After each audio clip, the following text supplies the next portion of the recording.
जय गुरु जी कृपा सत्संग में संगत जी आपका बहुत बहुत स्वागत है।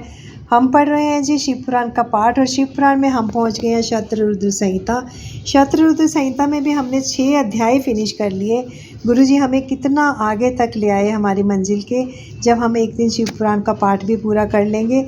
बहुत सी संगत ऐसी है संगत जी जो दूसरी बार शिव पुराण का पाठ पढ़ रहे हैं, तो उनका तो क्या ही कहें, उन पर तो गुरु जी का आशीर्वाद बरस ही रहा है जो हम गुरु जी का कहना मान रहे हैं। और पूरा पढ़ने की कोशिश कीजिए, स्किप बिल्कुल मत कीजिए संगत जी। 10-15 मिनट का पाठ आपके लिए जीवन भर क्या अगले पिछले जन्मों का आपका पूरा हिसाब कर देगा।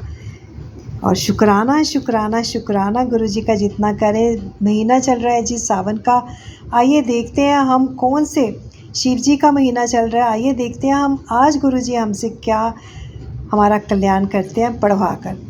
और नंदीश्वर के जन्म, वर प्राप्ति, अभिषेक और विवाह का वर्णन। बहुत ही शुभ आज का ये अध्याय है संगत जी। आइए गुरु जी से आज्ञा ले लेते हैं। ओम नमः शिवाय, शिव जी सदा सहाय। ओम नमः शिवाय, गुरु जी सदा सहाय। नंदीश्वर कहते हैं, मुने वन में जाकर मैंने एकांत स्थान में अपना आसन लगाया और उत्तम बुद्धि का आश्रय ले मैं उग्र तप में प्रवृत्त हुआ, जो बड़े बड़े मुनियों के लिए भी दुष्कर था। उस समय मैं नदी के पावन उत्तर तट पर सुदृढ़ रूप से ध्यान लगाकर बैठ गया और एकाग्र तथा समाहित मन अपने हृदय कमल के मध्य भाग में 3 नेत्र, 10 भुजा तथा 5 मुख वाले शांति स्वरूप देवाधिदेव सदाशिव का ध्यान करके रुद्र मंत्र का जप करने लगा। ओम नमः शिवाय। तब उस जप में मुझे तल्लीन देखकर चंद्रार्थ भूषण परमेश्वर महादेव प्रसन्न हो गए और उमा सहित वहाँ पधार कर प्रेम पूर्वक बोले। शिवजी ने कहा, शिलाद नंदन, तुमने बड़ा उत्तम तप किया है। तुम्हारी इस तपस्या से संतुष्ट हो मैं तुम्हें वर देने के लिए आया हूँ। तुम्हारे मन में जो अभीष्ट हो, जो कामना हो, जो मन में सोचा हो वह मांग लो। ओम नमः शिवाय। महादेव जी के यूँ कहने पर मैं सिर के बल उनके चरणों में लौट गया और फिर बुढ़ापा तथा शोक का विनाश करने वाले परमेशान की स्तुति करने लगा। तब परम कष्टहारी वृषभध्वज परमेश्वर शंभु ने मुझ परम भक्ति संपन्न नंदी को, जिसके नेत्रों में आंसू छलक आए थे और जो सिर के बल चरणों में पड़ा था, अपने दोनों हाथों से पकड़कर उठा लिया और शरीर पर हाथ फेरने लगे। फिर वे जगदीश्वर गणाध्यक्षों तथा हिमाचल कुमारी पार्वती देवी की ओर दृष्टिपात करके मुझे कृपा दृष्टि से देखते हुए कहने लगे, वत्स नंदी, उन दोनों विप्रों को तो मैंने ही भेजा था। महाप्राज्ञ, तुम्हें मृत्यु का भय कहाँ? तुम तो मेरे ही समान हो, इससे अधिक भी संशय, इसमें तनिक भी संशय नहीं है। तुम अजर अमर दुख रहित अव्यय और अक्षय हो कर सदा गणनायक बने रहोगे तथा पिता और सुहृद वर्ग सहित मेरे प्रियजन होगे। तुम में से मेरे ही समान बल होगा। तुम नित्य मेरे पार्श्व भाग में स्थित रहोगे और तुम पर निरंतर मेरा प्रेम बना रहेगा। ओम नमः शिवाय। मेरी कृपा से जन्म, जरा और मृत्यु तुम पर अपना प्रभाव नहीं डाल सकेंगे। नंदीश्वर कहते हैं, मुने, यूँ कहकर कृपा सागर शंभु ने कमलों की बनी हुई अपनी शिरोमाला को उतारकर तुरंत ही मेरे गले में डाल दिया। विप्रवर, उस शुभ माला के गले में पड़ते ही मैं 3 नेत्र और 10 भुजाओं से संपन्न हो गया तथा द्वितीय शंकर का सा प्रतीत होने लगा। ओम नमः शिवाय। तदंतर परमेश्वर शिव ने मेरा हाथ पकड़कर पूछा, बताओ अब तुम्हें कौन सा उत्तम वर दूं? जय शिव शंकर भोलेनाथ। भोले भंडारी, तेरी सदा ही जय हो। फिर उस वृषभ ने अपनी जटा में स्थित हार के समान निर्मल जल को हाथ में लेकर, तुम नदी को जाओ, यूँ कहकर उसे छोड़ दिया। तब वह जल उत्तम ढंग से बहने वाली स्वच्छ जल से परिपूर्ण महान वेगशाली दिव्य रूपा 5 सुंदर नदियों के रूप में परिवर्तित हो गया। उनके नाम हैं जटोत्का, त्रिस्रोत्रा, वृषध्वनि, स्वर्णोदका और जम्बू नदी। मुने, यह पंचनंद शिव के पृष्ठ भाग की भांति परम शुभ है। परमेश्वर के निकट इसका नाम लेने से वह परम पावन हो जाता है।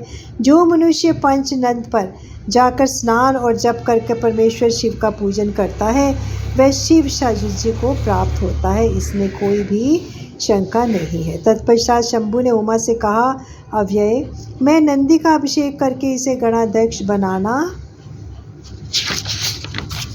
चाहता हूँ, इस विषय में तुम्हारी क्या राय है? तब उमा बोली, देवेश, आप नंदी को गणाध्यक्ष पद का प्रदान कर सकते हैं, क्योंकि परमेश्वर यह शिलानंदन मेरे लिए पुत्र सरीखा है, इसलिए नाथ यह बहुत ही प्यारा है। तदंतर भक्त वत्सल भगवान शंकर ने अपने अतुल बलशाली गणों को बुलाकर उनसे कहा, गणनायकों, तुम सब लोग मेरी एक आज्ञा का पालन करो। यह मेरा प्रिय पुत्र नंदीश्वर सभी गणनायों का अध्यक्ष और गणों का नेता है, इसलिए तुम सब लोग मिलकर इसका मेरे गणों के अधिपति पद पर प्रेम पूर्वक अभिषेक करो।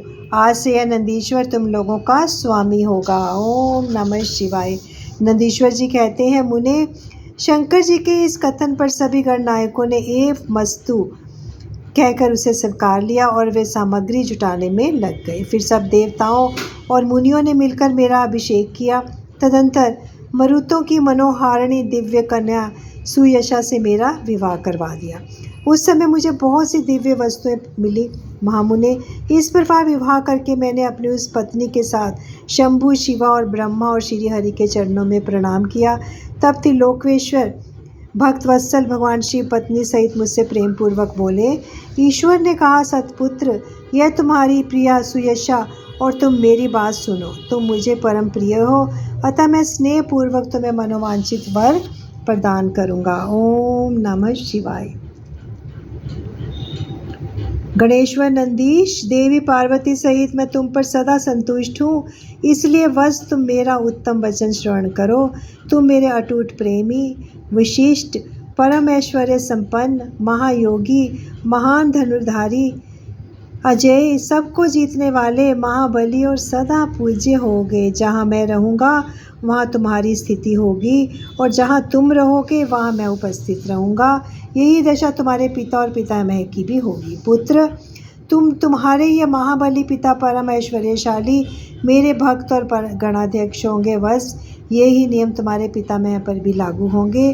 अंत में तुम सब लोग मुझसे वरदान प्राप्त करके मेरे सानिध्य प्राप्त करोगे। नंदीश्वर कहते हैं, मुने, तत्पश्चात महाभागा उमा देवी वर देने के लिए उत्सुक हो मुन नंदी से बोली, बेटा, तुम मुझसे भी वर मांग लो, मैं तेरी सारी अभीष्ट कामनाओं को पूर्ण कर दूंगी। तब देवी के उन वचन को सुनकर मैंने हाथ जोड़कर कहा, देवी, आपके चरणों में मेरी सदा उत्तम भक्ति बनी रहे। मेरी याचना सुनकर देवी ने कहा, एव मस्तु, ऐसा ही होगा। फिर शिवा नंदी की प्रियतमा पत्नी सुयशा से बोली, वत्से, तुम्हें भी अपना अभीष्ट वर ग्रहण करो। तुम्हारे 3 नेत्र होंगे, तुम जन्म बंधन से छूट जाओगी और पुत्र पोत्रों से संपन्न रहोगी तथा तुम्हारी मुझ में और अपने स्वामी में अटल भक्ति बनी रहेगी। नंदीश्वर कहते हैं, मुने, तदंतर शिवजी की आज्ञा से परम प्रसन्न हुए ब्रह्मा, विष्णु और समस्त देवगणों ने भी प्रेम पूर्वक हम दोनों को वरदान दिए। तत्पश्चात परमेश्वर शिव कुटुंब सहित मुझे अपनाकर तथा उमा सहित वृक्ष पर आरूढ़ हो संबंधियों एवं बांधवों के साथ अपने निवास स्थान को चले गए। तब वहाँ उपस्थित विष्णु आदि समस्त देवता मेरी प्रशंसा तथा शिव शिवा की स्तुति करते हुए अपने अपने धाम को चल दिए। बस इस प्रकार मैंने तुमसे अपने अवतार का वर्णन कर दिया। महामुने, यह मनुष्यों के लिए सदा आनंददायक और शिव भक्ति का वर्धक है। जो श्रद्धालु मानव भक्ति भावित चित्त से मुझ नंदी के इस जन्म वर प्राप्ति, अभिषेक और विवाह के वृत्तांत को सुनेगा तथा दूसरों को सुनाएगा तथा पढ़ेगा या दूसरों को पढ़ाएगा, वह इस लोक में संपूर्ण सुखों को भोगकर अंत में परम गति को प्राप्त होगा। ओम नमः शिवाय। अध्याय 7 की समाप्ति। भाई संगत जी अपनी वाणी को यहीं पर विराम देते हैं। अध्याय 7 हमने फिनिश कर लिया। गुरु जी से बड़े प्रेम से आज्ञा लेते हैं। ओम नमः शिवाय, शिव जी सदा सहाय। ओम नमः शिवाय, गुरु जी सदा सहाय। तन तन गुरु जी, कोटि कोटि प्रणाम आपके चरणों में। अनंतम अनंतम अनंतम शुक्राना। जय गुरु जी, जय जय गुरु जी। तेरी सेवा गुरु जी, तेरी सेवा, तेरी सेवा गुरु जी, तेरी सेवा। सेवा नु लगदा मेवा के कर देने भागा वाले, के कर देने कर्मा वाले, के कर देने भागा वाले, के कर देने कर्मा वाले। जय गुरु जी, शुक्राना गुरु जी, शुक्राना शुक्राना शुक्राना Guru ji. Thank you for everything. जय गुरु जी।